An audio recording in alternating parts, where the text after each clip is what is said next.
Welcome back to the podcast. Here we are. This is Hep wants that intro. us four. It's a great intro, Ed. Maybe we should put you in the hot seat. Yeah, I don't know about that. I don't know if I could drive conversation. So, Aaron, what are we talking about? Yeah, Jacob Heppner, Aaron Duggar, Jake Labhart. Here we are on the Ironsides podcast. Today we're talking about subject matter experts. Who's doing the thing? Mm-hmm. Right? Who's setting you up for success? Who's evaluating what those success metrics may need to be or may not to be? How is this stuff being applied? And is it working? Yep. Yeah. What is their expertise and why should you be listening to them? Yeah, this is a hot topic, just sort of in when we look at like the genres of fitness, health, wellness, but also shooting, tactics. If you want to go into that rabbit hole, that's a nightmare rabbit hole. That's why we picked this topic, because it's hot. It's a little bit of a hot topic. It's a little bit of a hot topic, but it's also like it's super relevant. And there's a time and a place for this conversation. I think it gets tossed around a lot. Yeah. Right. Like and a lot of egos get bruised. That's not what we're trying to do, is like pick on anybody. But I think when we're talking about fitness programming or human performance programming, there is a difference between the haves and the have-nots with regard to knowledge and So let me start it off, and I'm anecdotal by nature. So let me start it off and talk about a story. And I think the story will set the conversation we have for this 8 to 10 minute conversation. Cool. So, and this will also play into other very in-depth conversations we have. So you might hear this story again, but that's okay. I'm like my grandpa retelling stuff. So when I competed in CrossFit, obviously CrossFit has a lot of different genres we have to be good at, right? Swimming, running, biking, Olympic lifting, gymnastics, we can go on forever, right? All things. So when I struggled in certain areas, let's just say snatch, that was one of my faulty areas that was never ever going to be good at because I sucked at it. When I struggled at snatch, I had the option to go find a coach. Now, I can go find a CrossFit coach, and a CrossFit coach would be someone who's probably good at teaching a lot of things, or I can go find someone who's very specific at the snatch. And so early on, I did the first thing where I'd go find someone who could kind of do it all, jack of all trades. But as I got older and a little bit more wise, I realized I should go find someone who's actually a subject matter expert at it and not just like, oh, I can snatch, so I can teach it. Yeah, because you're at a certain level of skill and there's enough on the line at this point where this shit's important, really important. Yeah. All the details matter right now. Yeah, so how does this apply back to law enforcement? I think commonly one of the things that I see in the industry is, hey, that person is good at working out. It is one of their peers that is either leading the programming, getting a lot of questions about programming, building the workouts, leading the fitness, whatever. And they are seen as the expert commonly. Because they're the fittest one in the department. Because they're the fittest one in the department. Or they just kind of, correct me if I'm wrong, but it just kind of defaults there, right? It's like, he loves it. I think there's that piece too. Absolutely. She's into it, whatever. And it's an enthusiast, right? Even there are some that we've met that have taken and gone and gotten the TSAC, like special certifications to some level. However, I would say that's also rare or more abnormal. Additionally, I'm going to throw it out there. In the industry, it's not just those in the department. There are other people putting programs out in the industry, whether it be companies and different things online that you can go buy. And one of my first things, I go look and say, who is the person creating that program? Mm-hmm. Who is the person that has that expertise and what is their expertise? Yep. Very commonly, it's someone from that community that does not have the education. They're an enthusiast, and it's like, I think this is what worked for me. Right. I went through selection A, selection B, selection C, or I am this job or that job. Do not have an education, just so we're all clear. Do not think you need to go get a master's, doctor, or anything like that. Just like Heppner does not have. But I don't think education is an academic setting. But I think it's going and having different subject matter experts that you've worked with that give you that knowledge so you can speak more educated. And it's not just when someone asks you a 3-level deep question that they're like, I don't know, just do the workout, go harder, like be tough. You know what I mean? Like if they don't have the specificity in the education, that is a major problem. And I see it more often than not, unfortunately. So I hear this like being described for the professionals, like specifically like a tactical professional, right? Yeah. They have so many things to learn, so many things to know, right? In law enforcement, like it's driving, it's the law, it's breaching, it's negotiation, it's long distance rifle, it's pistol, it's all the things, right? And each one of those things requires a commitment to developing a skill or a set of skills around it to understand it. And at some point, you are forced to make a decision on where you're going to spend your time, effort, and energy in terms of learning something, at what level of importance. And I think so when you looked at the pie chart and you started to divide it up, right? Where does fitness, health, wellness, longevity, where does that fit into the pie chart? Well, it usually goes all into one of those sections. And how much time and energy have you put into really learning about that or knowing that? And so to make it your expertise. To make it your expertise, right? As much as anything else in that pie chart is your expertise. And again, to your point, like it often defaults to the person that's kind of spent the most time there. Maybe had a bunch of success there, whatever. And that's not altogether wrong, but it is obviously very limiting, and it can be problematic. And it can be. And I think that, listen, I'm not crapping on military or law enforcement. We have had cops that have their masters in exercise science. I'm like, you obviously have that education and knowledge. Exactly. It's limiting. I think injuries can happen.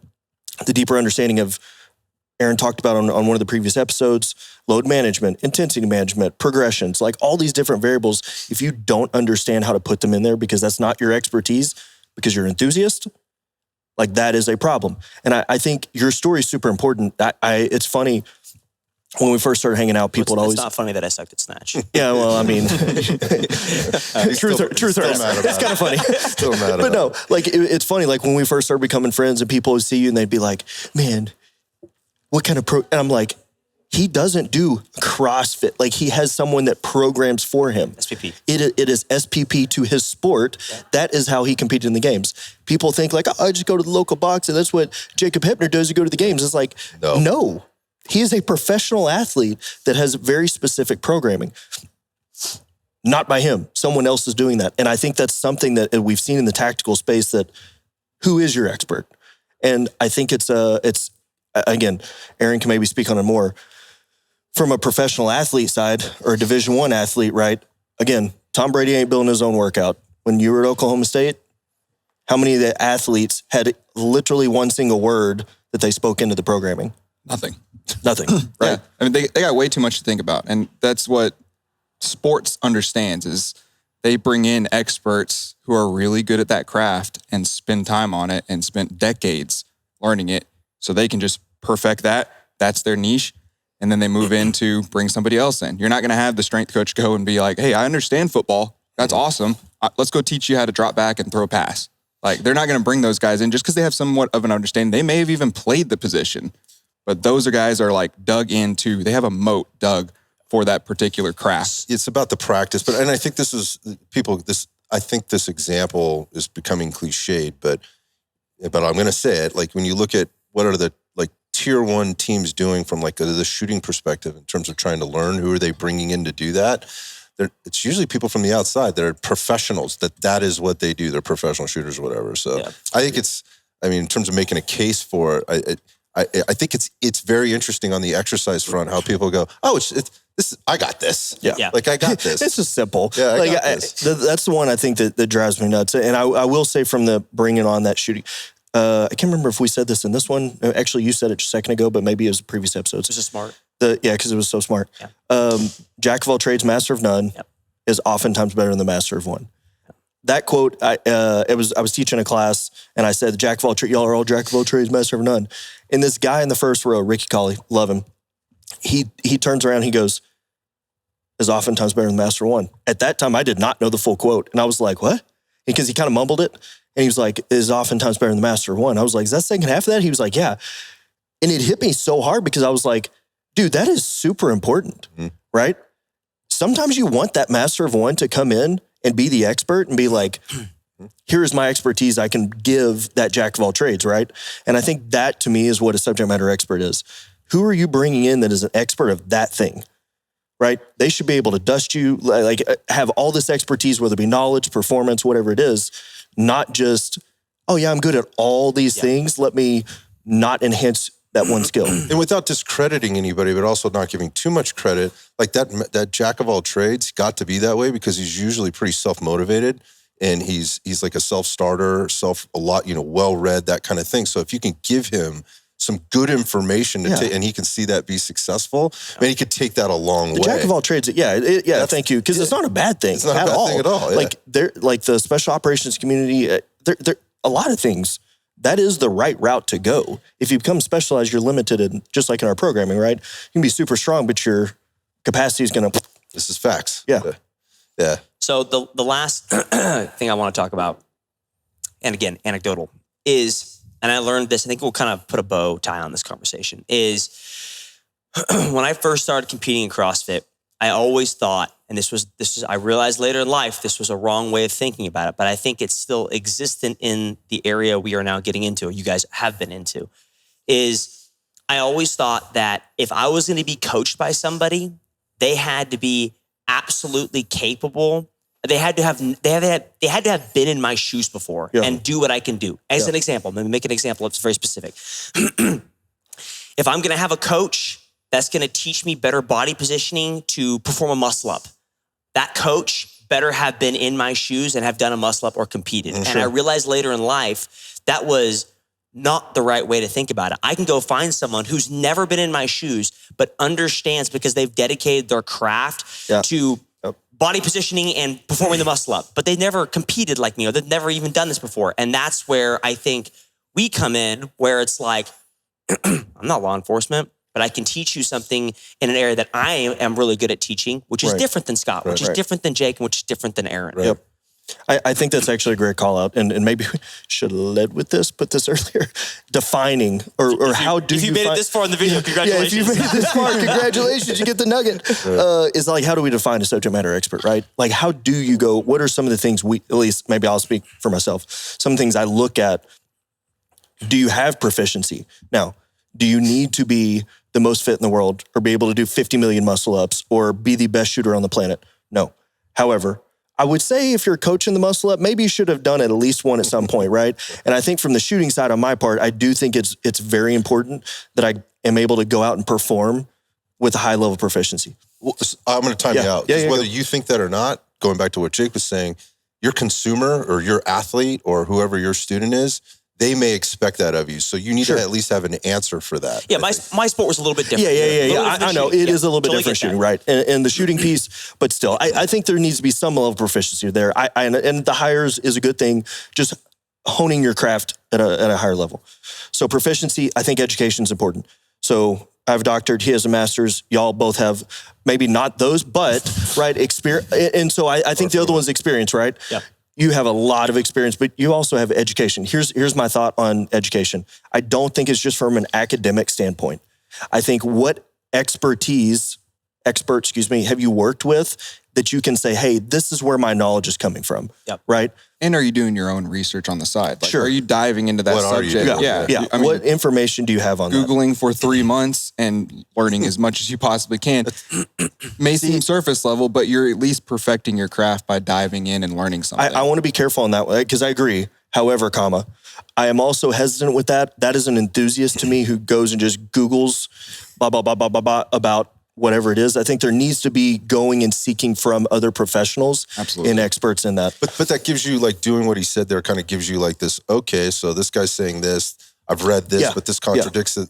Ticks that. That puts you in a position that when you go see that subject matter expert, and this is my opinion because this is the way I went through it, and I'll explain that in a second, is that now I'm like, that's very different than what this other guy said who seems to really have it together.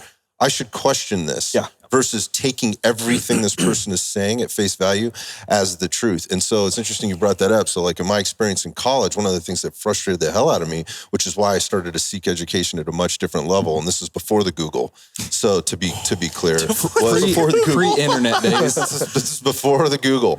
And that was this, like I was going in and I was practically applying these things in a health club, like gym, personal training type of environment. I was going, particularly on the nutrition side of things. And so I was going back to my professors. I'm going, okay, so we're being taught this, and I hear and I'm read what the textbook says, and I'm hearing what you're saying. But I'm seeing this happen in practical application. Yeah. Can you help me with this and try to understand this better? And I was met with resistance. And what I quickly found was I reached the end of that person's knowledge really fast because their entire experience and all of their knowledge was based on the institution Academia. in academia. And I recognized that was not awesome. So again, going back, just because you have a degree, Absolutely. right? And that doesn't mean that you fully understand the things. And again, like to your point, like you start somewhere and you start digging into it. And then what you quickly find is, you find out how much you don't know. Yeah. And then you start getting yourself in front of professionals or people that have been through all that already, and they're respecting you, and which I didn't feel like I was being respected. Like they're being, oh, you just don't know. And I'm like, yeah, but I kind of do. And I'm kind of telling you, like, here's where we're Fixed at. mindset versus growth mindset. Yes. Yeah, absolutely. So going back to like, where are they coming from? I think particularly now, like there's so many angles that you can come at the education piece to be more importantly, come finally to what you said, which is proficient, at the thing. And with all the things they have on their plate all the time, like even if you did have this education from the institution and a small amount of application that you needed to have in order to maybe get that degree or whatever else, now you have a lot of other things to do. Right. But if you have that base knowledge and you get in front of somebody that is continued to practice that craft or whatever, and can remind you or pull things together for you, then you might have a really strong asset on your hands that can provide that stuff for your people in a really different way, or at least assist. Mm-hmm. Yeah. So I think that education is one that people have a hard time wrapping their heads around. I use one of our other guys, Preston, as an example a lot. He's a cop. He's a SWAT dude that great shooter. However, his education comes from, he has taken so many courses, and I hear people be like, oh, that guy sucks. He's a terrible instructor. Dude, if you can't learn something or either learn something or solidify your knowledge that you have of like, that guy's an idiot. Like I know what my stuff is right in that class, right? He has so much education of going around to these different instructors to then be able to build his own process and say like, this is what I believe is truth, from all these different opinions, right? And so he's who I use as an education example frequently. So proficiency, education, and then exactly kind of in your sense, experience. Because I think just because you have it in an academic setting, if you don't know the application, don't have that experience, that is a huge limiting factor. Now, on the tactical side, this is one of the ones I hear frequently. Experience, like that is the gold standard. People, if that is not current and or relevant to whatever it is that you're doing, that is a massive problem. If you were a XYZ special operations, blah, blah, blah, whatever, 20 years ago, and you have not touched a gun since, I would say I'm not sure you should be the professional teaching shooting, right? Even if you can beat someone who has not with a gun very often, no experience at all, but I don't know if you should be going into teams and teaching at a very high level, right? At least that would not be the subject matter expert that I would be seeking out, right? So from the human performance side, again, what is your experience? So I feel like we've all done a good job with, I would say, relevant and current experience, right? Maybe more of an academic setting. He has a lot of experience in Division I world. Yep. Obviously, in the CrossFit world. No academic setting. No academic setting. But what I'm saying is for the experience side, literally one of the top athletes in the world. What do y'all go by? Fittest athletes in the world? Sorry. Fittest on Earth. Fittest on Earth, my bad. World, Earth. It's the same thing. Globe. And then, Scott, I mean, like you're saying, like you have a wealth of experience and knowledge. And I think that the ability to stay relevant, current, and where we are and how we're growing this, I believe we check all those boxes. But I think in this episode, at least, we're challenging the listener, whoever you want to go listen to. If it's not us, that's okay. If you don't want our programs, like that's okay. You should definitely be going through this checklist for whatever program or whoever you're listening to, and making sure that if your job, specifically in the tactical industry, if your job could potentially harm you, right? Like literally life or death, or even if you're not, if you're just a civilian that carries a gun and you want to be in better shape, same thing. Like you should be checking me like, is this just some rando guy that's an enthusiast that's just crushing me into the earth every day? They talk a great game, but when I'm looking at that resume, I'm not sure that is a subject matter expert. When I'm looking at my program and I have a job that I'm doing and I look across and this guy who's building my workouts has the same job as me, I know how much I'm getting crushed at my job. How is he building these programs? Like, does he have the knowledge and education?